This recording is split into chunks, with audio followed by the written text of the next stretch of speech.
Good morning, brilliant people! Maayong adlaw sa inyong tanan. So for today's video, I just want to share to you my Tuesday. So by the way, here sa akong school is currently naa sila examination. So pag ingon ani gani ang case, naara ko sa akong room, wala mo ko'y klase of course. Unya ang magbantay po sa ilang examination ang mga local teachers lagid na. So normally, ang trabaho sa foreign teacher, mag-prepare siya sa iyahang mga material, sa teaching, or pwede po nga manghinlo siya. Sa akong case man good, pag ready na akong PowerPoint, murag maka-feel ko, sabi akong buhaton para mahimo kong productive.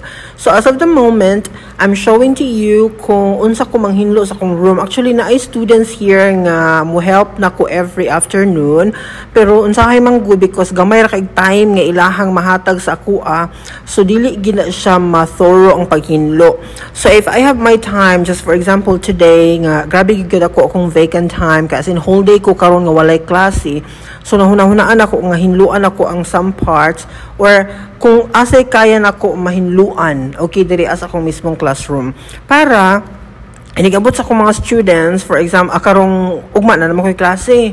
So at least nindot na ilang room. So next akong gihimo after sweeping the floor and getting all the kanang trash sa mga under the table nila o other parts, ako na pong gitrapuhan ang ilahang mga lamisa mismo ang kanang desk nila, no? Kay sometimes magkuris-kuris na sila diha mga my dear, or na ay mga bisag unsa na lang nga ilahang ma-create, no, ma-drawing nila or whatever, pero mahugaw magid siya kay normally gigamit man ang lamisa.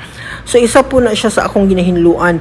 Good thing karon kay naa na koy kaning pang spray, which is mahinluan gid akong tarong sa una mugod kay water lang na siya nga bas-una ko, which is not really clean. Dili na ko siya kaayo maklaro or hinluan.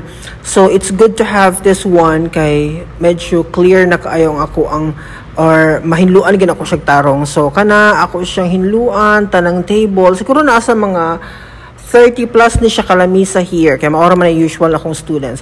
So after cleaning the table, proceed to here. Isa po din siya sa akong gina-maintain, especially kani nga blackboard is dili po ni siya nimo patakataka ang trapo na siya specific nga eraser nga imong gamiton. Okay, unya kailangan hinlo gid na siya mga my dear.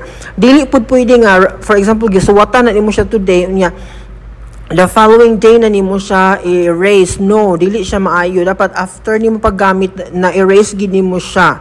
Kay special po ang chalk nga ginagamit. I'm not sure about my instructions sa ako So kana ako na siyang hinluan, tas naa sa gawas ang CR. So every time nga murag medyo daghan na chalk nga nabutang sa eraser, mo gawas ko, nya ako siyang hinluan.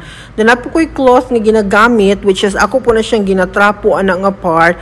Kay sometimes manggod ini magsulat, nya pag erase na mga my dear kay gamitan man na siya tubig.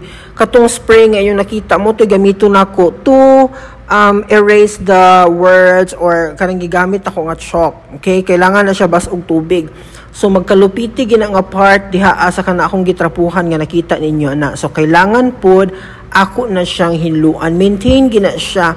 Although not every afternoon ako na siya hinluan, pero if I have my time with me, ako gina siyang ginahinluan. Okay, para pag musulod ang mga estudyante medyo limpyo po niya, maulaw po ba ako nga. Sometimes mo visit akong head diri, akong coordinator niya, makita nila wa magipanghinlo atong foreign teacher, oy. So ako po na siyang ginahinluan if I have my time just like today. So karon, happy ta kita mahuman mga my dear. So ako nang gi-arrange ang mga table and chairs kay sometimes or most of the time, especially pag grabe ka active kayo akong students, disarrange nila ang mga lamisa o mga table o mga chairs. Pero pag napo ko activity, usually maugi mahitabo. So finally, we're done! So lipay na ko diri about to take my lunch na po ko aning mga panahon ng mga my dear. Bye bye for now! See you next time!